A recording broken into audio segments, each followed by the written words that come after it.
안녕하세요. 사랑하는 성도님, 영혼의 샘물, 은혜의 자리에 오심을 축복합니다. 능력의 주님이 우리와 함께 하십니다. 우리와 함께 하시는 주님을 찬양합니다. 기도합시다. 주님, 감사합니다. 오늘도 저희들에게 새날을 주시며 또한 생명의 말씀의 자리로 불러주셨습니다. 주님, 오늘 하루가 주님의 은혜로 또한 주님의 말씀으로 새로워지고 기쁨과 소망이 넘치는, 그리고 무엇보다 주님의 뜻을 분별하여 거룩하고 바른 길을 걷는 하루가 되게 하여 주시옵소서. 주님 주시는 말씀에 담긴 그 마음을 깨닫게 하여 주시고 하나님 앞에 합당하고 거룩한 삶을 온전히 살아갈 수 있도록 성령님 인도하여 주시옵소서. 예수님 이름으로 기도합니다. 아멘. 오늘 말씀은 아모스 5장 18절에서 27절입니다. 화 있을진저 여호와의 날을 사모하는 자여, 너희가 어찌하여 여호와의 날을 사모하느냐? 그날은 어둠이요 빛이 아니라 마치 사람이 사자를 피하다가 곰을 만나거나 혹은 집에 들어가서 손을 벽에 대었다가 뱀에게 물림 같도다. 여호와의 날은 빛 없는 어둠이 아니며 빛남 없는 캄캄함이 아니냐. 내가 너희 절기들을 미워하며 멸시하며 너희 성회들을 기뻐하지 아니하나니 너희가 내게 번제나 소지를 드릴지라도 내가 받지 아니할 것이요 너희의 살진 희생의 화목제도 내가 돌아보지 아니하리라. 네 노랫소리를 내 앞에서 그칠지어다. 네 비파 소리도 내가 듣지 아니하리라. 오직 정의를 물같이 공의를 마르지 않는 강같이 흐르게 할지어다. 이스라엘 족속들아, 너희가 40년 광야 동안 희생과 소제물을 내게 드렸느냐? 너희가 너희 왕 식굿과 기윤과 너희 우상들과 너희가 너희를 위하여 만든 신들의 별 형상을 지고 가리라. 내가 너희를 다메섹 밖으로 사로잡혀 가게 하리라. 그의 이름이 만군의 하나님이라 불리우는 여호와께서 말씀하셨느니라. 아멘. 이제 아모스는 하나님께서 주신 화의 신탁을 선포합니다. 하나님께서 이스라엘 백성들에게 내리시는 화를 선포하는 것이죠. 그래서 화 있을진저라고 시작이 되죠. 자, 그런데 화 있을진저 여호와의 날을 사모하는 자요. 자, 이스라엘 백성들은 여호와의 날을 사모하는 자들이었어요. 여호와의 날은 이스라엘 백성들에게는 하나님께서 오시는 날, 하나님이 오시면 그들에게 구원과 기쁨과 승리가 주어지는 그러한 날이에요. 그러니 그들은 여호와의 날을 사모하는 것이죠. 그런데 아모스는 이렇게 말합니다. 여호와의 날을 사모하는 자여, 너희가 어찌하여 여호와의 날을 사모하느냐? 여호와의 날을 사모하는 것이 당연하죠. 그런데 어찌하여 여호와의 날을 사모하느냐는 거예요. 그날은 어둠이요 빛이 아니라. 여호와의 날이 빛이 아니라 어둠이라는 거죠. 이 여호와의 날이 어떤 날이 된 거예요? 하나님의 심판의 날이 된 거예요. 종말의 날이 되는 것이죠. 마치 사람이 사자를 피하다 곰을 만난 것처럼, 사자를 만나서 피했더니 곰을 만나요. 더 큰 위험에 빠져요. 또 집에서 들어가 손에 벽을 댔는데 거기에 뱀이 있어가지고 뱀이 물었어요. 그러니까 여호와의 날은 이처럼 그들에게 재난과 고통과 환난이 임하는 날이라는 거죠. 여호와의 날은 빛 없는 어둠이 아니며 빛남 없는 캄캄함이 아니냐? 여호와의 날은 캄캄한 어둠의 날이라는 거예요. 자, 이것은 이스라엘 백성들에게 엄청난 충격입니다. 그들에게 여호와의 날은 사모하는 날이었어요. 그런데 아모스가 아니다. 그날은 너희에게 심판의 날이다. 멸망의 날이다. 고난의 날이다. 죽음의 날이다. 선포하는 거죠. 그러니 이스라엘 백성들은 깜짝 놀라는 것이죠. 이것은 마치 이것과 같아요. 제가 설교를 하면서 주님의 날은 우리에게 화가 임하는 날입니다. 주님 앞에 예배하기 위해 모이는 시간 하나님의 화가 임할 것입니다. 이것과 똑같아요. 그러니 여호와의 날이 그들에게 구원과 소망이 아니라 멸망의 날로 선포되는 거죠. 이 화의 선포가 충격적입니다. 그러면서 하나님께서 그들에게 이처럼 화를 선포하시는 이유가 무엇인지 그들의 모습을 드러냅니다. 21절, 내가 너희 절기를 미워하겠다. 그들은 절기를 지켰어요. 6월절, 77절, 초막절 때에 따라서 하나님 앞에 모여 절기를 지키고 제물을 드리곤 하였어요. 그런데 그걸 미워한다, 멸시하겠다, 성회들을 기뻐하지 아니하겠다, 백성들이 함께 모여 예배하는 그 모든 것 기뻐하지 않으시겠다는 거예요. 왜 그렇습니까? 너희가 내게 번제나 소제를 드릴지라도 내가 받지 아니할 것이다. 살진 희생의 화목제도 내가 돌아보지 아니하리라. 그들이 하나님 앞에 드리는 그 모든 제물, 제사, 예배 하나님이 받지 않으시는 거예요. 왜? 그들의 예배가 잘못되었기 때문에. 그들의 예배가 어떻게 잘못된 것일까요? 그것은 바로 우리가 어제 보았던 본문과 또 오늘 이후에 나오는 본문이 그것을 드러냅니다. 그것은 진정으로 하나님 앞에 진정한 감사와 기쁨의 제사가 아니었어요. 형식적 제사에 머물렀어요. 그들의 마음이 담기지 않은 제사였어요. 그들이 하나님 앞에 살진 소를 잡아드리고 제물을 아주 귀한 것으로 드린다고 해서 하나님이 받으시는 게 아니라는 거예요. 하나님은 예배자의 무엇을 보실까요? 예배자의 마음과 삶을 보시는 거예요. 예배자의 마음과 삶. 그런데 이들은 하나님 앞에 정말 하나님에 대한 사랑과 감사, 순종이 없는 마음으로 형식적인 예배를 드렸어요. 그리고 하나님 앞에 드리는 예물은 뇌물이 되고 말았어요. 그러니 하나님이 이것을 받으시지 않은 거죠. 더군다나 그들의 삶은 무너졌어요. 하나님께서 기대하시는 건 무엇이었어요? 우리가 앞에서 봤죠. 정의로운 삶, 사랑의 삶, 가난한 자, 억눌린 자가 억울함을 당하지 않는 그러한 삶. 그런데 그들의 삶은 그러지 못했던 거죠. 바로 하나님은 그들의 삶이 바르지 못하니 그러한 모습으로 하나님을 예배하는 것 받지 않으시겠다.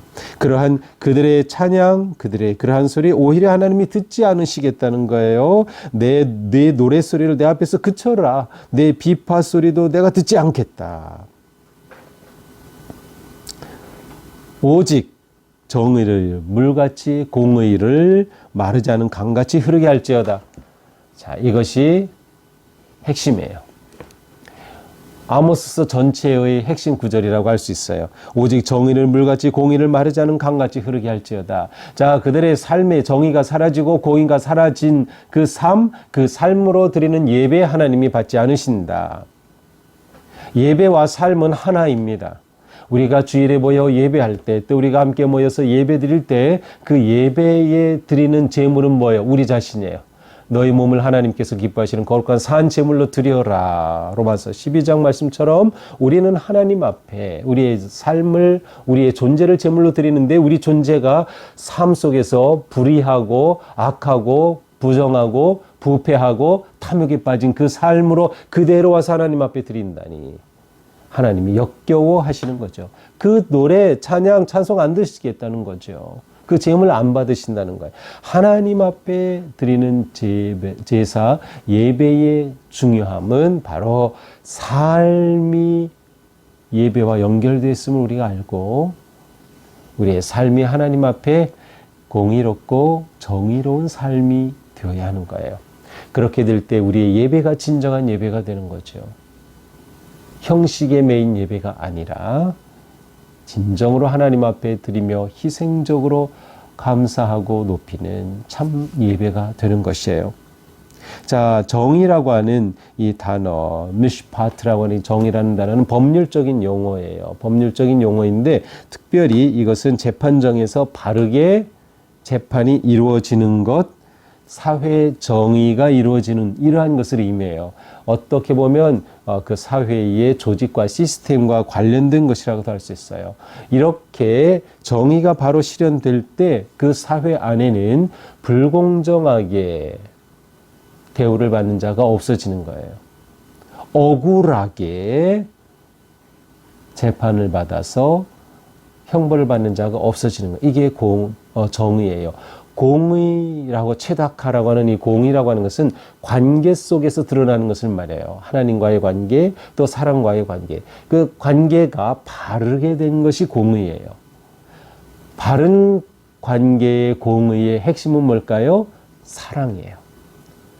사랑하고 용서하고 격려하고 품어주는 것, 관용하는 것, 이러한 것들이 진정한 공의의 모습이에요. 그러니 이스라엘 사회는 지금 이것이 사라졌어요. 부자들이 가난한 자를 더 착취해요.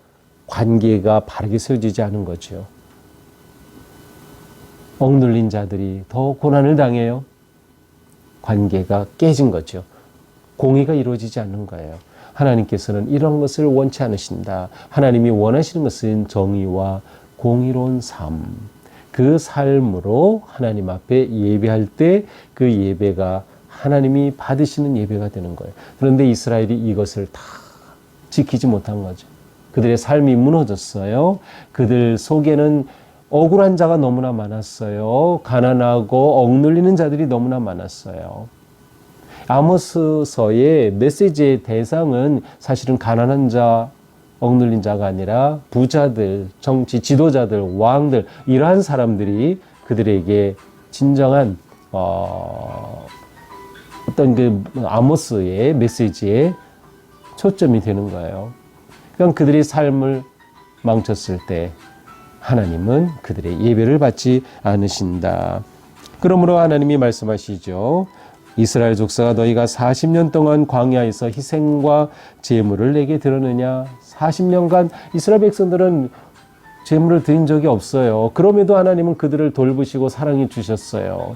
그러니 너희가 나에게 거짓된 마음으로 제물을 드린다고 해서 내가 그것을 받고 너희를 잘 대해줄 것처럼 뇌물로 제물 드리는 거 하나님이 원치 않으신다는 거죠. 내가 너희를 다메섹 밖으로 사로잡혀 가게 하겠다. 하나님의 심판의 화가 임하는 것입니다. 오히려 너희는 왕 식굿 기운 너희 우상들 너희가 너희를 위하여 만든 신들의 별 형상을 지고 갈 것이다. 너희가 여기서 나오는 식굿이라는 건 이방신, 몰렉신이라고 보는 사람도 있고요. 이방신을 말해요. 기운, 아수리의 별들의 신을 말해요. 그들이 섬겼던 이방신이에요. 그들의 제사가 이렇게 타락했던 것이죠. 예배가 타락했던 것이요. 너희가 드렸던 그거 너희가 지고 갈 것이다. 그것이 너희의 인생의 하나님의 심판의 짐이 된다라고 하는 말씀이죠. 자, 이것이 오늘의 메시지입니다. 자, 오늘 말씀을 보면서 우리는 핵심 단어, 오직 정의를 물같이 공의를 마르지 않는 강같이 흐르게 할지어다. 우리가 이러한 삶으로 결단해야 되는 거죠. 자, 이러한 삶은 어떤 삶? 예배가 회복된 삶. 예배 회복은 무엇이에요? 삶의 회복이에요. 삶의 회복은 무엇? 정의롭고 공의로운 삶. 우리가 이것만 기억하면 돼요. 그래서 오늘 하루 사는 동안에도 우리가 인간관계 속에서 바른 관계 맺어지는 거예요. 사랑의 관계가 맺어지는 거예요. 억울함이 없고 상대방을 착취하고 인격적으로 모독하고 하는 그런 것들이 없는 거예요. 존중하고 사랑하고 관용하고 받아들이면서 그 삶 가운데 함께하는 바른 관계가 맺어진 공의로운 삶, 그리고 우리 사회 안에 억울한 자가 없는 그러한 사회가 되도록 우리가 힘써 나아가는 것이죠. 자, 이렇게 될 때 여호와의 날은 진정한 소망의 날, 기쁨의 날, 구원의 날이 될 것이에요. 그렇지 못하다면 여호와의 날은 오히려 하나님의 심판과 멸망의 날이 될 것이다. 그렇다면 우리는 하나님을 예배하는 그날, 또 우리가 하나님 앞에 나오는 그날, 우리에게 복의 날이 되게 할까요? 아니면 그것이 심판의 날이 되게 할까요? 그것은 우리의 삶에 달려 있습니다. 오늘도 말씀으로 하나님은 우리를 깨우쳐 주시는 거예요. 우리의 삶이 어떠해야 하는지를. 이것을 기억하며 오늘 하루가 주님 은혜 안에서 또 주님 보실 때 정의롭고 또 공의로운 그러한 아름다운 하루가 될 수 있기를 바랍니다. 기도합시다. 주님, 이스라엘 백성들은 주님의 그 사랑과 은혜를 저버리고 하나님을 떠나 우상을 섬기고 거짓 형식적 예배에 매몰되고 그들의 삶이 정의롭지 못하여 여호와의 날이 심판의 날이 되고 말았습니다. 주님, 오늘 저희가 살아가면서도 하나님의 자녀로서 그리스도인으로서 정말 하나님의 말씀 따라서 정의롭게 공의로운 삶을 살아가는 또한 그러한 사회를 만들어가는, 그래야 우리의 삶이 하나님 앞에 거룩한 산제물로 드려지는 참된 예배자의 삶이 되는 복된 하루가 되게 하여 주옵소서. 예수님 이름으로 기도합니다. 아멘. 네, 오늘 우리의 삶이 주님의 은혜 안에 주님 기뻐하시는 아름다운 하루가 되기를 축복합니다. 사랑합니다.